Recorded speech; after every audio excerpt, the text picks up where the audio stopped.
Merhaba arkadaşlar, kanalımıza hoş geldiniz. Bugün sizler için Ebru Şahin'den yepyeni haberler hazırladım.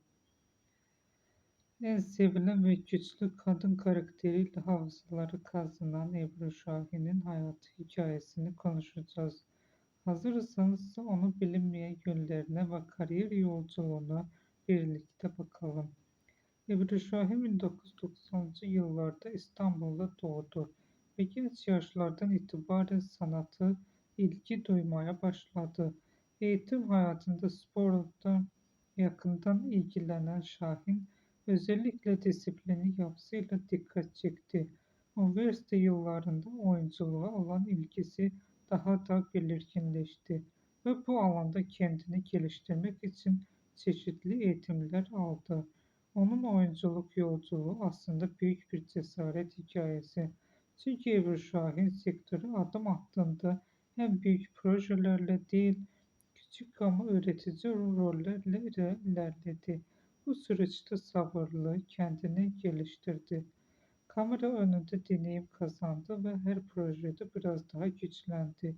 İlk dikkat çeken çıkışını yaptığı projelerle elde eden oyuncu, asıl büyük popülerini ise başrol oynadığı dizilerde yakaladı.